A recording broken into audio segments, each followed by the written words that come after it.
మన హృదయంలో మనం కలిగి ఉండేటువంటి కొద్దిపాటి విశ్వాసము ఎలాంటి కార్యాలను సాధించగలుగుతుందో మనం ఎరిగిన వారమై ఉండాలి. అవిశ్వాసం ఉన్న దగ్గర దేవుని శక్తి పనిచేయదు. ఎక్కడ విశ్వాసం ఉంటుందో అక్కడ దేవుని బలమైన బాహువు పనిచేస్తుంది.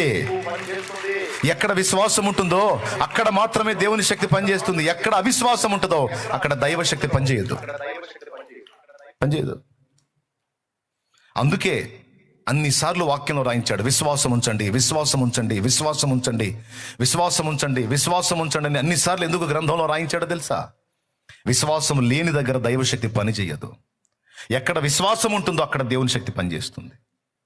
ఆయన శక్తి మన మీద పనిచేయనట్లు, మన ఎడల పనిచేయనట్లు ఆయన మనకు ముందు చెప్పే మాట విశ్వసించు, విశ్వసించు, విశ్వసించు, విశ్వసించు. అలాంటి విశ్వాసము ద్వారా ఎన్నో విజయాలను నా జీవితంలో నేను అనుభవించాను.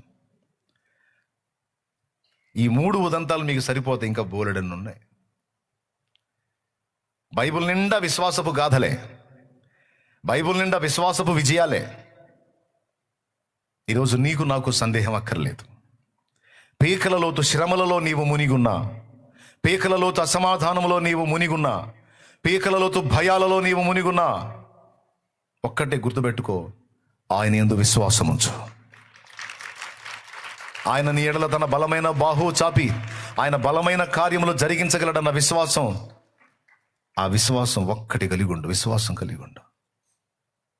నేను అందుకే చెప్తాను, ఆస్తులు పోని, అంతస్తులు పోని, పేరు ప్రఖ్యాతులు పోని, నా అనుకున్న వాళ్ళంతా వదిలిపెట్టి పోని, ఏవైనా పోని, అన్నీ నువ్వు కోల్పోయినా పర్వాలేదు, కానీ ఒక్కదాన్ని కోల్పోవద్దు, అది దేవుని యందలి విశ్వాసం.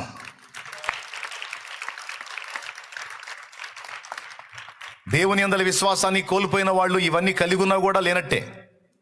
అదే దేవుని యందలి విశ్వాసం కలిగి ఉన్న వాళ్ళు ఇవన్నీ కోల్పోయినా వాటికి తిరిగి రెట్టింపుగా పొందగలుగుతారు. ఎందుకంటే విశ్వాసం ద్వారా దేవుడు తిరిగి రెండంతల కార్యాన్ని చేయగలడు.